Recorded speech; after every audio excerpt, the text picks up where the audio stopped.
जो हो चुका उसकी परवाह करना बंद करो। कुछ नया सोचो, नया करो और आगे बढ़ो। जो हो चुका अगर उसी में उलझे रहोगे तो आपका आज खराब हो जाएगा। मेरी इस बात को आप हल्के में ना लें। आप इतने समझदार हैं कि आप मेरी इस बात को अच्छे से समझ सकते हैं। अगर आप वाकई पीछे घटने वाली घटनाओं को दिन रात अपने दिल और दिमाग में दोहराते रहेंगे तो आगे कुछ नया करने का निर्णय नहीं ले पाएंगे। जानते हैं ऐसा क्यों होता है?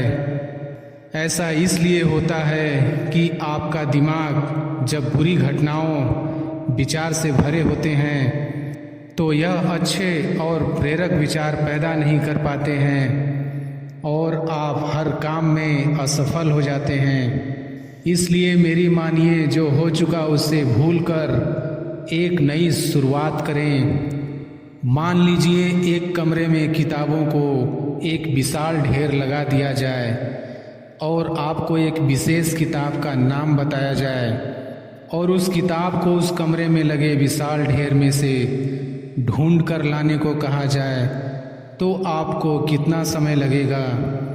मुझे लगता है आपको बहुत समय लग जाएगा। लेकिन उन्हीं किताबों को करीने से बुक शेल्फ में रख दिया जाए तो आपको उस विशेष नाम वाली किताब को ढूंढने में बहुत ही कम समय लगेगा।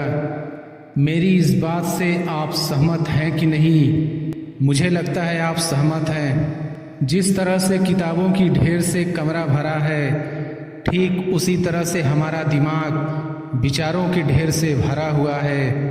जब हम निराश और दुखी होते हैं तो सही विचार और सही फैसले को सामने लाने में हमारा दिमाग असफल हो जाता है और हमें उस निराशा और दुख से बाहर आने में बहुत समय लग जाता है और इस तरह समय की बर्बादी से हम हमेशा पीछे ही रह जाते हैं। अगर आप अपने विचारों के ढेर को करीने से बुक शेल्फ की तरह दिमाग में रखें तो किसी भी परेशानी में हमारा दिमाग सही विचार और फैसले सही समय पर हमारे सामने लाकर रख देगा। ऐसा करने का सिर्फ एक तरीका है, बस आप हर सुबह मेडिटेशन करना शुरू करो, क्योंकि मेडिटेशन में वह पावर है जो आपको अंदर से कुछ कर गुजरने की ताकत देती है। आपके दिमाग में चलने वाले उथल पुथल को शांत करती है और सही रास्ता दिखाती है और सही निर्णय लेने की क्षमता पैदा करती है। आपको जागना होगा और इस भ्रम को मिटाना होगा कि तुम कमज़ोर हो, तुम कभी न मरने वाला आत्मा हो। तत्व तुम्हारा सेवक है, तुम तत्व के सेवक नहीं हो। यदि आपकी परिस्थितियों पर अच्छी पकड़ है तो जहर उगलने वाला भी आपका कुछ नहीं बिगाड़ सकता। शिक्षा क्या है? क्या यह किताबों से मिलने वाली विद्या है?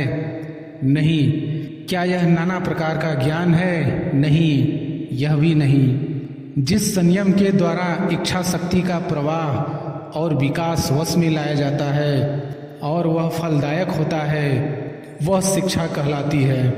मैं आशा करता हूँ कि आप ऊपर बताए गए सभी मोटिवेशनल स्पीच से सहमत हैं।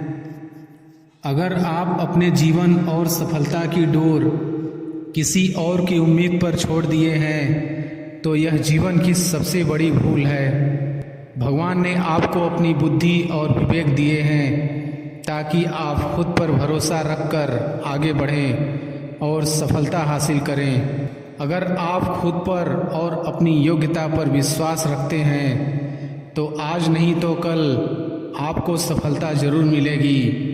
यदि आप अपनी सफलता की उम्मीद दूसरों से लगा रखे हैं तो आप असफल होने के लिए तैयार भी रहें। मैं यह नहीं कहता कि आप किसी चीज़ से उम्मीद न रखें, बल्कि मैं इस बात पर जोर देता हूँ कि आप किसी भी चीज़ से उतनी उम्मीद रखें जितनी टूटने पर भी आप मजबूती के साथ खड़े रहें और एक बार फिर नई शुरुआत कर सकें। आप जिस भी काम में हाथ डालते हैं आप हर बार फेल हो जाते हैं और फेल होने के डर से आप एक नया शुरू करने से कतराते रहते हैं और आपका पूरा जीवन इस डर में ही निकल जाता है कि आपने अगर कोई नया काम शुरू किया तो वह भी फेल हो जाएगा। मैं आपको विश्वास दिलाना चाहूँगा कि आप हार मानने के बजाय हर काम को सही तरह से करने का निर्णय लें और तब तक करते रहें जब तक आपकी सांसें चलती रहे। अगर आप इस तरह का निर्णय ले लेते हैं तो आप हारने के बाद भी एक विजेता कहलाते हैं। वह विजेता जो कभी हार नहीं माना, पूरा जीवन जीतने में लगा दिया। यदि आप हार के बाद इस डर से शुरुआत नहीं करते हैं कि आप एक बार फिर हार जाएंगे, तो आप यह मान लीजिए कि आप जिंदा होते हुए भी एक मरे हुए आदमी के समान हैं, जिससे एक नई शुरुआत की उम्मीद नहीं की जा सकती। यदि आप मेरी बात से सहमत हैं तो आप किसी काम में बार बार फेल होने से डरे न, बल्कि हर बार उस काम को सही तरह से करने की योजना बनाएं। फिर देखिए आपको हर काम में सफलता मिलेगी। अगर आप चाहते हैं कि आपका हृदय पवित्र हो और उसमें भगवान का वास हो, तो आपको बस यह करना है कि आप दूसरों की मदद करें, किसी की निंदा ना करें। अगर आप किसी की मदद के लिए हाथ बढ़ा सकते हैं तो ज़रूर बढ़ाएं। अगर नहीं बढ़ा सकते तो अपने हाथ जोड़िए, अपने भाइयों को आशीर्वाद दीजिए और उन्हें उनके मार्ग पर जाने दीजिए। क्या आप गलती हो जाने पर खुद को कोसते हैं? यदि हाँ, तो बहुत बड़ी गलती कर रहे हैं। इस गलती का परिणाम यह है कि आपका पूरा जीवन बर्बाद हो जाएगा। वो कैसे? तो मैं आपको बताना चाहूँगा कि गलती करना इंसानी फितरत होती है। जो कभी गलती नहीं करता वो कभी कुछ नहीं सीखता। इसलिए आप गलती होने पर खुद को कोसने के बजाय आप अपनी गलती से सीख लेकर अपने जीवन को एक नई दिशा देने का प्रयास करें। आपका जीवन नए नए अनुभव के साथ आगे बढ़ेगा और आप जीवन के हर क्षेत्र में सफल होंगे। हम इतने नासमझ हो जाते हैं कि हम ऐसी ऐसी चीज़ों पर अपना समय और ऊर्जा बर्बाद करने लगते हैं जिस पर हमारा कोई हक नहीं होता है और हमारी नियंत्रण से बाहर होता है। अब आप सोचिए, यदि इसी तरह से फिजूल चीज़ों पर अपना समय और ऊर्जा बर्बाद करेंगे तो क्या आप सफल हो पाएंगे? नहीं ना। इसलिए आज आप यह संकल्प लें कि आप उन चीज़ों पर अपना समय और ऊर्जा बर्बाद नहीं करेंगे जो आपके हक में ना हो और आपके नियंत्रण से बाहर हो। आप अपना समय और ऊर्जा उस चीज़ को करने में लगाएं जो आपको आपके लक्ष्य तक पहुंचने में मदद करे। इस धरती पर राय और बुद्धि देने वालों की कमी नहीं है। आपको कदम कदम पर सिखाने वाले मिल जाएंगे, पर मेरी इस बात को याद रखना, वे जब भी आपको कोई राय देंगे तो ऐसा नहीं कि उनकी राय सही हो इसलिए आप उनकी सुने, पर करें वही जो आपका मन कहे, वरना बाद में आपको इसी बात का पछतावा होगा कि काश मैंने अपने मन की सुनी होती। तो ऐसा नहीं होता। मैं यह नहीं कहता कि आप किसी की न सुने, आप उन्हीं लोगों को ध्यान से सुने जो उस क्षेत्र में सफल हैं जिस क्षेत्र में आप सफल होना चाहते हैं। क्योंकि जब कोई सफल व्यक्ति आपको कुछ सुनाएगा तो उसकी बातों में वह सच्चाई और स्पष्टता होगी जिसकी आपको सफल होने के लिए जीवन में ज़रूरत पड़ेगी। यदि आप बड़बोले हैं तो आप ठहर जाइए, क्योंकि अधिक बोलने वाले लोग अपनी एनर्जी और दिमाग दोनों खराब कर लेते हैं, जिसके परिणाम स्वरूप वे अपनी एकाग्रता और किसी काम को करने की ऊर्जा दोनों खत्म कर लेते हैं और जीवन भर सिर्फ बोलकर ही खुद को साबित करने की कोशिश में लगे रहते हैं। मेरी मानिए और आज से ही बोलना कम करो। ज़्यादा बोलने से एनर्जी और दिमाग दोनों खराब होता है। इसलिए आप अपनी एनर्जी और दिमाग की ताकत को अपने लक्ष्य को हासिल करने में लगाओ, आप सफल हो जाओगे। आप किसी भी चीज़ को लेकर चिंता करना छोड़ दीजिए, क्योंकि हमारी चिंता कोई और कर रहा है। इसलिए आप चिंता छोड़ उस काम पर पूरा फोकस लगा दीजिए जिसे आप अपने जीवन को बेहतर बनाने के लिए करना चाहते हैं। अगर यह सब करते हुए आपके साथ कुछ भी बुरा हो जाता है तो भी आपको बिना रुके अपनी मंजिल तय करनी होगी, आगे बढ़ना होगा, क्योंकि हमारे साथ जो कुछ भी बुरा या अच्छा होता है यह सब कुछ पहले से तय होता है। इसलिए इस बारे में चिंता करके आप अपना समय बर्बाद करेंगे और कुछ नहीं। भलाई हमारी इसी में है कि हमें बिना परेशान हुए अपने बहुमूल्य काम को तय सीमा पर पूरा कर लेना चाहिए। भगवान हमारे बारे में सब कुछ पहले से तय करके रखे हैं, बस हमें चिंता छोड़ लगातार प्रयास करते रहना चाहिए। अंत में हमें जो मिलना है वह मिल जाएगा। इस कहानी के माध्यम से हम और बेहतर तरीके से समझ सकेंगे। ऊपर वाले की मर्जी को समझें। दो लड़के एक आश्रम में काम करते थे। वे दोनों अपने गुरु की दिन रात सेवा करते थे। उन दोनों लड़कों में से एक लड़के की बहन की शादी तय हो गई थी। वह अपने बहन की शादी की तैयारी बहुत ही धूमधाम से करना चाहता था, पर उसके पास पैसे नहीं थे। उनकी स्थिति उनके गुरु बहुत अच्छे से जानते थे, पर वो भी उनकी मदद नहीं किए।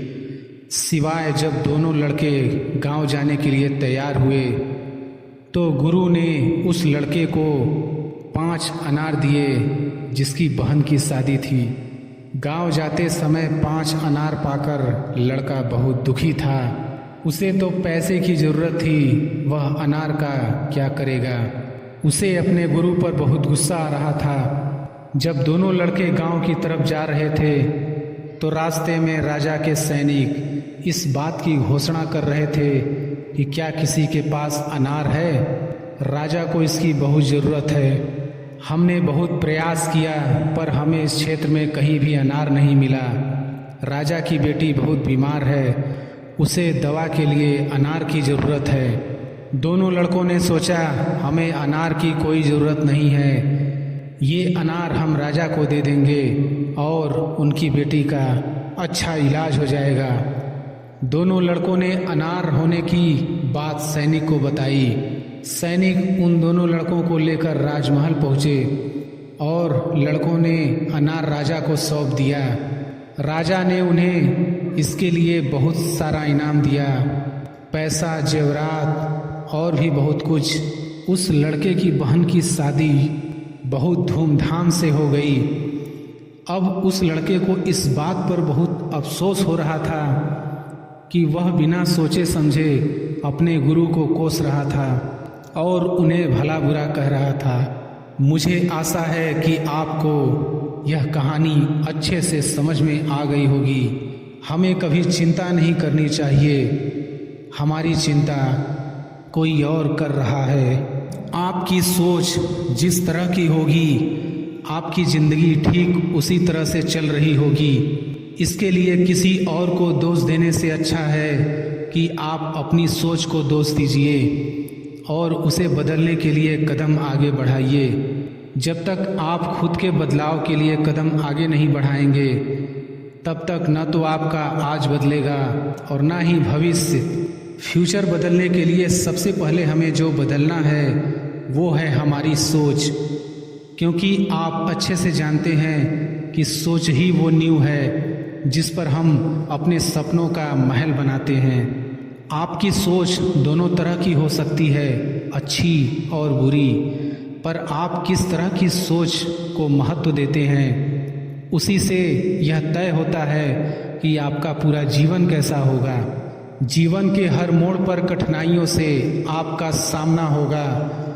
अगर आप उन कठिनाइयों से लड़ने के लिए मानसिक रूप से मजबूत होना चाहते हैं तो अपने दिमाग को प्रेरित करने वाले विचारों से सींचिए। खुद पर भरोसा और आत्मविश्वास बनाए रखिए। सारी कठिनाइयाँ अवसर में बदल जाएंगी। क्या आपने कभी इस बात पर गौर किया है कि अवसर हमेशा कठिन परिस्थितियों में जन्म लेती है? अगर आप और आपके आसपास के लोग बहुत सुखी हैं तो क्या वहाँ कोई अवसर पैदा होगा? नहीं ना। तो आज से आप यह मान लीजिए कि हमारे और कठिनाइयों के बीच में जो जंग होता है, इसी बीच कठिनाइयों के गर्भ से अवसर पैदा होता है। अगर आपसे कोई कहे कि यह काम तुमसे नहीं हो सकता, तो उसका सीधा सीधा यही मतलब होता है कि इस काम को तुम्हारे सिवाय कोई और नहीं कर सकता। चेहरे की रंगत से सिर्फ आदमी निखरता है, लेकिन मन की रंगत से आदमी और उसका भविष्य दोनों निखरता है। इसी को सफ़ेद झूठ बोलना कहते हैं। इसी सफ़ेद झूठ के चक्कर में लोग वह नहीं कर पाए जो वो कर सकते थे। हमेशा इस बात को याद रखिएगा कि जीवन की सबसे बड़ी खुशी उस काम को करने में है जिसे आपका दिल करने के लिए इजाज़त दे, वरना उस काम को हाथ मत लगाइएगा जिसे आपका दिल करना ही ना चाहे। अगर आप किसी के एहसान तले नहीं रहना चाहते हैं तो आप दिल और दिमाग से इतने मजबूत बनिए कि आपको कोई भी किसी तरह की मुसीबत हिला ना सके। आप डटकर खड़े रहें तब तक जब तक मुसीबत टल ना जाए।